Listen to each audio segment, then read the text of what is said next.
Bismillahirrahmanirrahim. Assalamualaikum warahmatullahi wabarakatuh. Teman-teman dimanapun antum berada, semoga antum semua dalam lindungan Allah Subhanahu wa Ta'ala. Pada kesempatan kali ini saya bertemu lagi dengan Ustadz saya. Insya Allah teman-teman sudah pasti tahu, apalagi teman-teman Ibu MY sudah pasti kenal. Kalau misalkan teman-teman nggak kenal, mungkin mari sama-sama ke masjid. Insya Allah pasti kenal. Oke, pada kesempatan kali ini saya akan membacakan 4 ayat dalam surah Abasa, yaitu ayat ke-34, 35, 36, dan 37.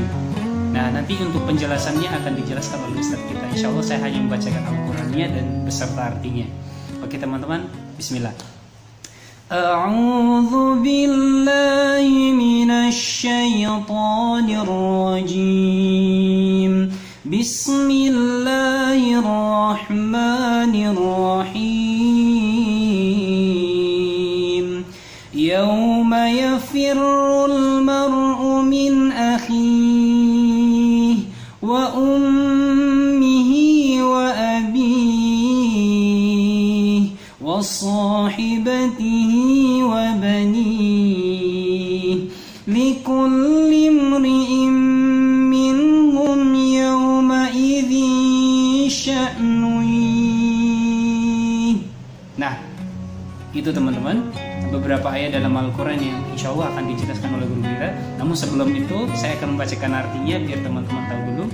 Di ayat 34-nya Allah menjelaskan di sini, pada hari itu manusia lari dari saudaranya. Yang ke-35-nya, dan ibu dan bapaknya, lari dari ibu dan bapaknya, lari dari istri dan anak-anaknya, dan ayat ke-37-nya yaitu setiap orang dari mereka pada hari itu mempunyai urusan yang menyibukkannya. Nah, itu teman-teman ayat Al-Quran dan beserta artinya insya Allah akan dijelaskan oleh Ustadz kita. Untuk itu, mari saya persilakan kepada Ustadz saya, Ustadz Husein Haryanto, kepada beliau kami. Assalamualaikum warahmatullahi wabarakatuh. Waalaikumsalam.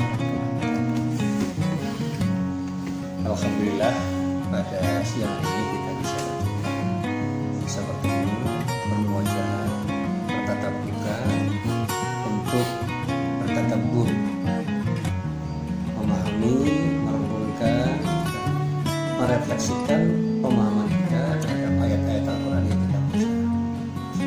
Di dalam surat Abasa itu ada rangkaian ayat yang memang menjelaskan bagaimana nanti ketika kita berada dalam yaumul hisab, hari di mana kita akan mempertanggungjawabkan seluruh perbuatan kita selama kita hidup di dunia kepada Allah Subhanahu wa Ta'ala.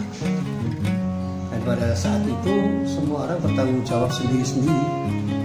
Tidak ada orang lain yang bisa membantu, bisa menolong dan menjamin orang lain.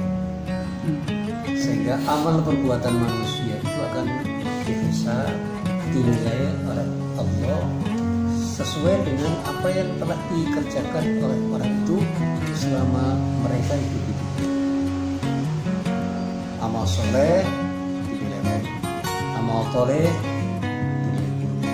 Artinya apa? Semua perbuatan baik kita itu akan dinilai sebagai sesuatu yang itu akan disebut sebagai timbangan amal soleh kita, yang akan menjamin kita untuk mendapatkan kenikmatan Allah di surga. Sebaliknya, amal toleh, perbuatan buruk kita, itu akan jadi timbangan buruk yang akan mengakibatkan kita bisa masuk ke neraka. Nah, ketika timbangan amal kita itu cenderung ke arah yang baik, insya Allah kita akan berpeluang untuk masuk surga karena amal baik kita lebih banyak dari perbuatan-perbuatan yang buruk. Tapi sebaliknya, ketika amal buruk kita lebih banyak, lebih berat daripada amal baik kita, dan kita akan masuk neraka. Nah, memang penjelasan tentang balasan amal setiap orang di akhirat itu beragam. Ada orang yang harus masuk neraka dulu sebelum masuk surga karena ada dosa-dosa yang melekat pada dirinya yang akan terhapus ketika orang itu mendapatkan adab neraka. Tapi ada dosa-dosa yang mendapatkan ampunan Allah yang disebut maghfirah. Ketika maghfirah Allah itu telah ditetapkan pada orang yang pernah berbuat dosa, maka orang itu dianggap tidak berdosa lagi, sehingga pada saat ditimbang amal baiknya itu yang kemudian mengakibatkan dia mendapatkan rahmat dari Allah berupa surga yang dijadikan bagi orang-orang yang bertakwa kepada Allah.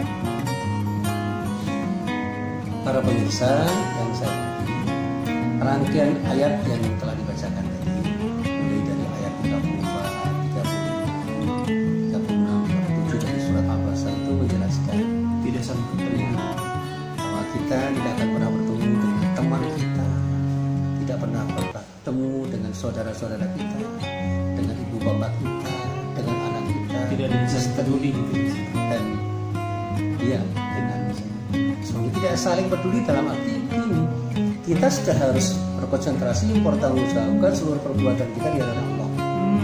Berarti pada saat itu mungkin saling tahu ya, tapi Ya, kita bisa bertemu secara fisik, tapi kita sudah tidak bisa saling bertanggungjawabkan satu sama lain. Artinya tidak bisa saling membantu di antara satu dengan lain.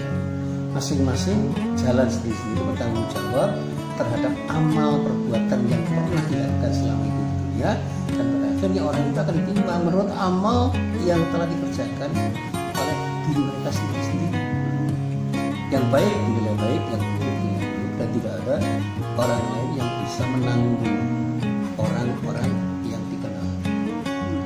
Selain sebaliknya kita juga tidak bisa minta tanggungan atau minta jaminan dari orang lain.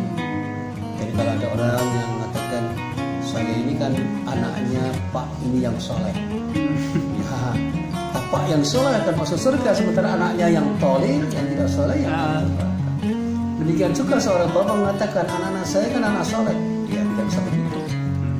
Selama bapaknya itu dianggap atau dinilai oleh Allah sebagai seseorang yang layak masuk neraka, yang masuk neraka. Demikian juga orang mengatakan saya kan muridnya Pak Andi, Ustadz Andi, saya ini muridnya Kiai Andi, ya kiainya insya Allah akan masuk surga, ustadznya insya Allah akan masuk surga, tetapi muridnya para kiai, santrinya para kiai belum tentu akan masuk surga sebagaimana kiai yang telah mengajarnya, telah mengikutinya. Dan tidak dijamin setiap santri itu akan ikut kiainya, meskipun status kiai itu tidak kemudian mengakibatkan orang bisa sombong, karena belum tentu status kiai itu akan menjamin akan masuk surga, status ustadz itu akan menjamin masuk surga, karena belum tentu nanti yang akan lebih baik amalnya ketika diterima amal itu adalah ustadznya, boleh jadi santrinya atau muridnya. waduh, Nah, gitu. kalau di absen nanti saudara Ihsan silakan ke surga, kemudian tanyakan kepada malaikat, ustadz saya gimana? Nanti dulu ustadzmu dulu ketika mengajarmu itu dengan ria, dengan sikap ria. Sikap rianya itu yang mengakibatkan dia terkadang busuk. Berarti memang ini Satya, pada nanti yaumil akhir itu ya udah istri akan ya udah saya kenal suami saya tapi tidak peduli, maksudnya karena saking takutnya pada saat itu antara pilih neraka atau surga gitu ya udah nggak saling peduli. Iya. Berarti memang kalau seandainya di dunia ini memang tidak terlalu kita harapkan sepenuhnya ya Ustaz. Kita saling membantu, saling mengingatkan, itu kewajiban kita. Tetapi pada saat kita harus bertanggung jawab di hadapan Allah, ya sendiri-sendiri. Anak, suami, istri, bapak, ibu, itu sendiri-sendiri. Hubungan keluarga itu hanya ada di dunia.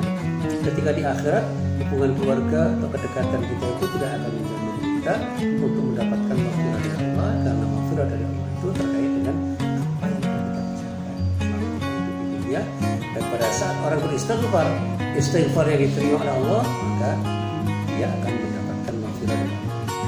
Sementara istighfar orang tuanya, istighfar anaknya, suami, istrinya mungkin saja tidak diterima, sehingga di akhirat kelak di yang besar dia bisa masuk surga, sementara anak istrinya, suami, bapak ibunya tidak masuk surga. Karena apa?